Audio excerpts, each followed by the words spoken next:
Kita 5 menit saja ke depan berpikir merenungi apa yang saya sampaikan. Teman-teman sekalian, kita ini sebagai orang beriman tahu dunia ini akan dilaluin. Kita tidak akan berlama-lama di sini. Jangan sampai dunia ini menjadi target utama.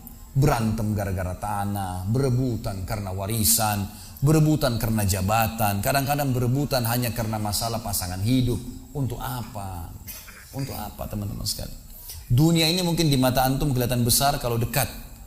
Misal, saya tidak tahu bapak-bapak mengerti nggak. Kalau ibu-ibu biasanya langsung mengerti kalau masalah contoh-contoh perhiasan.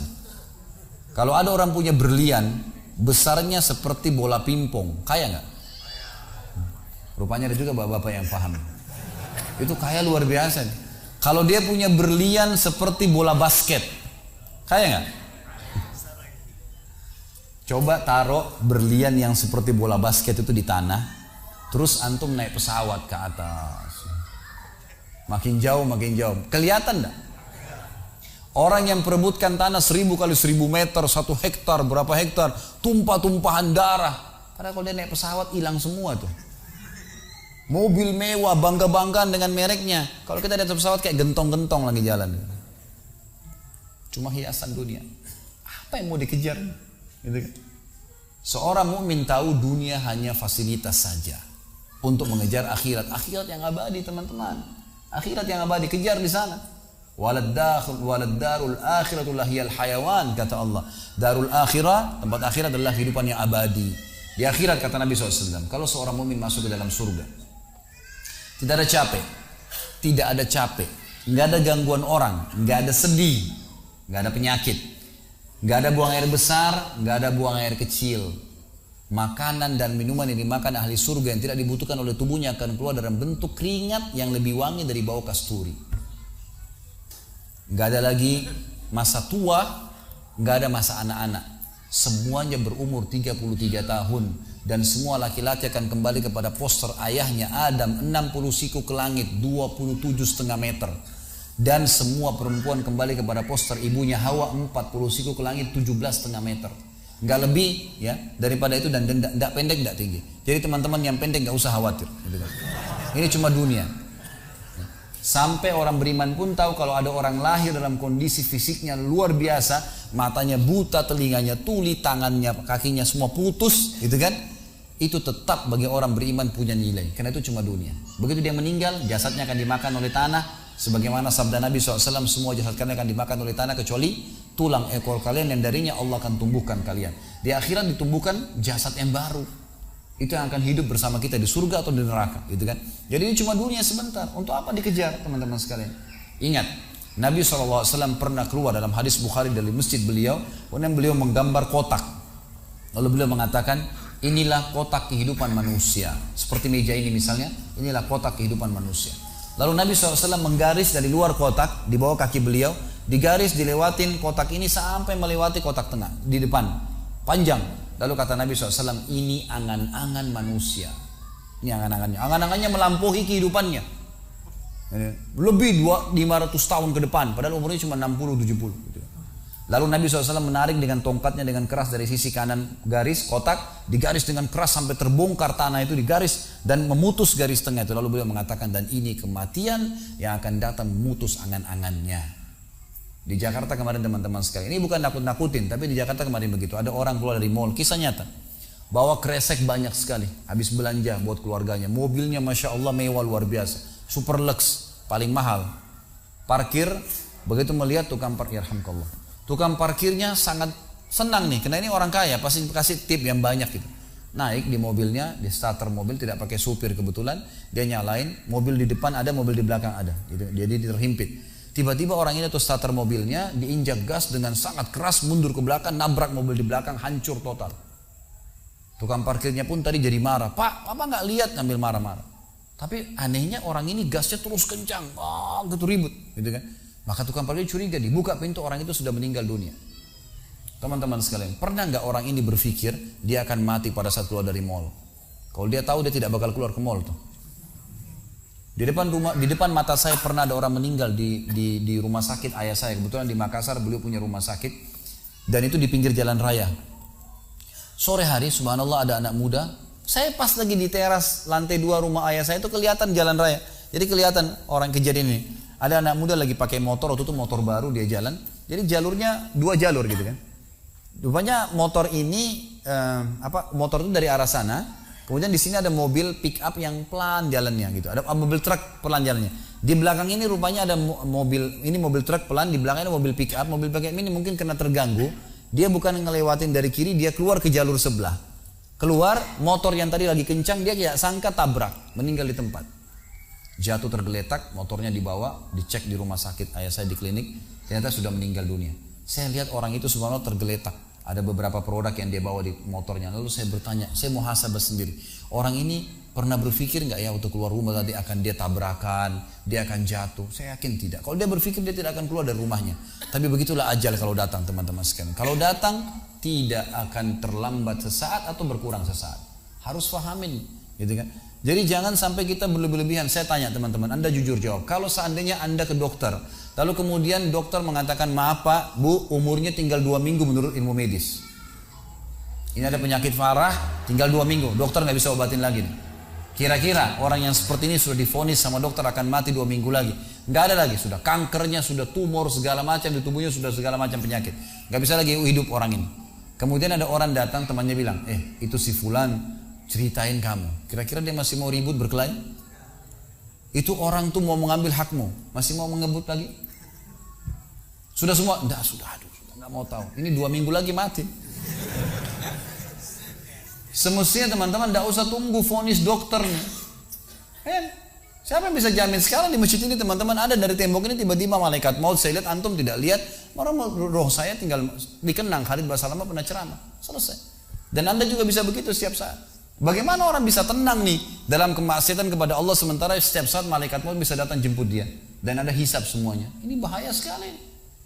Baik, saya pernah mengadakan pelatihan teman-teman sekalian di masjid yang besar. Masya Allah mungkin seperti ini malah lebih besar. Lantai 2 juga seperti ini dan penuh. Di lantai 2 itu ada banyak ibu-ibu akhwatnya. Saya bicara masalah kematian selama 2 jam materi lengkap. Kemudian setelah itu sebelumnya saya bilang sama panitia tolong supaya lebih hidup suasananya, siapkan kebutuhan jenazah. Meja, kain kafan, sama menyan-menyannya semua. Kemudian di sebelah masjid buatin liang lahat. Baik Ustaz, dibuatlah. Selesai saya ceramah 2 jam, saya bilang, Bapak Ibu sekalian, saya mau ajak Anda 5 menit coba menjadi jenazah. Ada yang mau? Sempat ada yang angkat tangan depan saya. Kebetulan ini teman kita ini, saudara kita tukang batu. Adiknya dia kembar anak SMA sering ikut pengajian saya gitu. Dia hadir juga. Dia bilang, saya Ustaz. Baik, silahkan.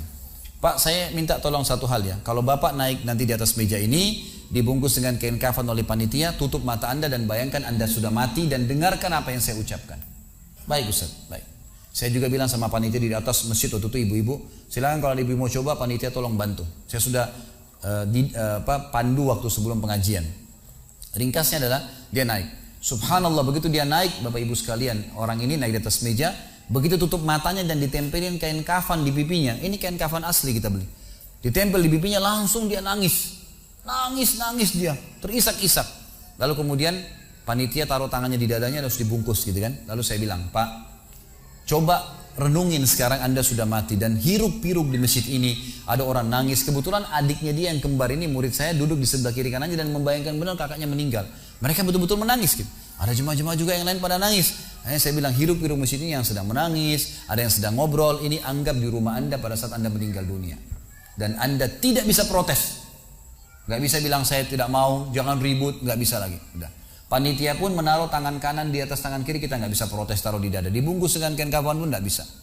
Baik, Pak, bayangkan semua peluang amal saleh yang semestinya Anda bisa kerjakan, sholat malam, sedekah bakti dengan orang tua, baca Quran, sholat berjamaah, yang Anda sia-siakan dan Anda menyesal kenapa tidak kerjakan sekarang. Dan bayangkan semua peluang dosa yang Anda tidak sia-siakan. Kesempatan zina, berzina, kesempatan dusta-dusta, kesempatan riba-riba, semua dikerjakan. Dan Anda tidak sempat taubat dan Allah akan hukum Anda sekarang. Itu Bapak Ibu sekalian, saya tidak karang-karang dia sampai nangis Bapak ini. Terus dia nangis. Lalu saya bilang, tolong panitia datangkan geranda jenazah. Datangkan. Baik Pak, sebentar lagi kami akan angkat badan Anda di geranda ini dan kami akan bawa Anda ke liang lahat sebelah masjid. Gitu kan.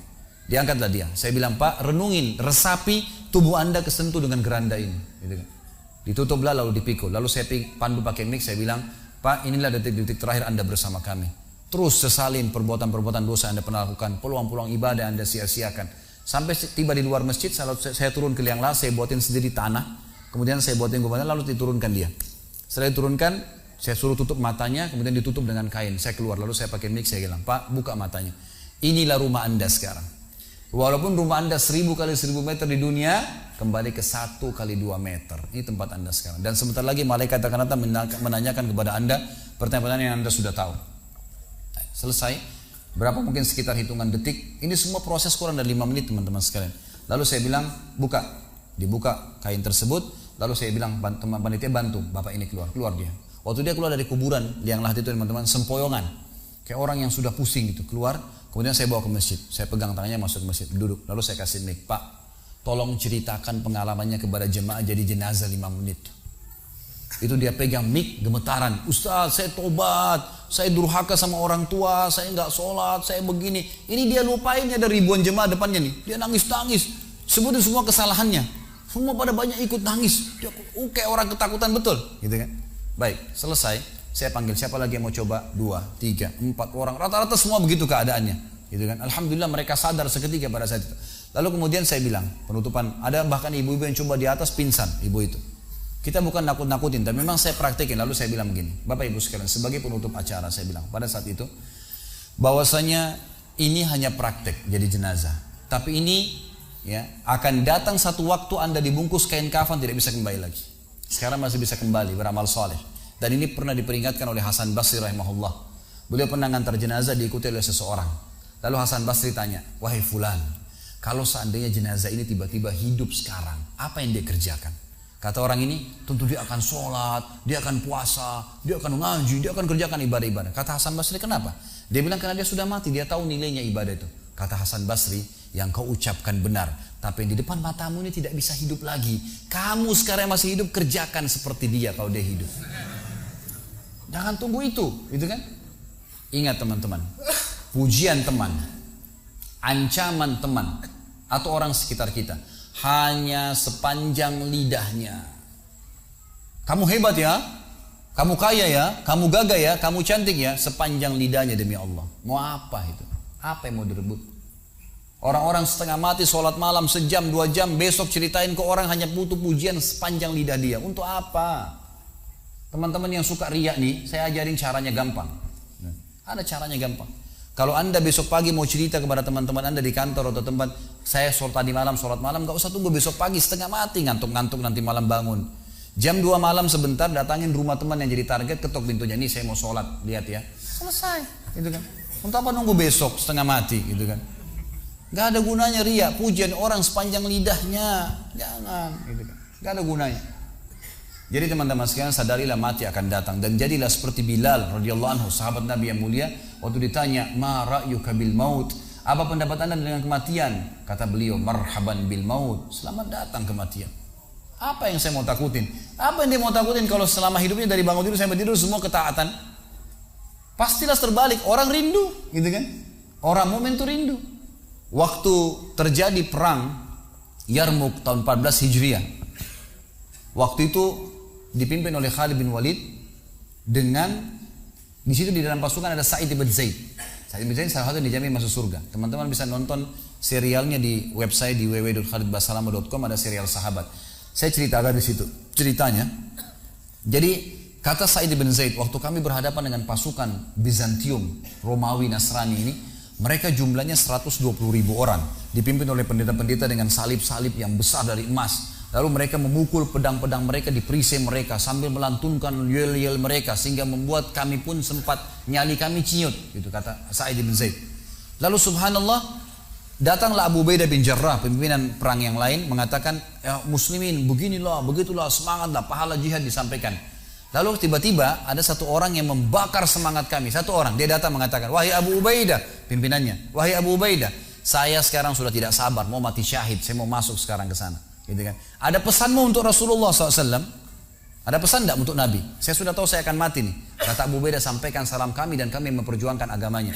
Orang itu pun masuk ke musuh sendirian, menembus musuh tersebut sampai mati syahid. Kata Sa'id bin Zaid, Suatu saya lihat semangatnya orang tersebut dan tahu yakin dengan janji Allah benar, maka saya loncat dari kuda saya lalu saya tunduk, kemudian saya membaca Allahu Akbar lalu saya menyerang musuh.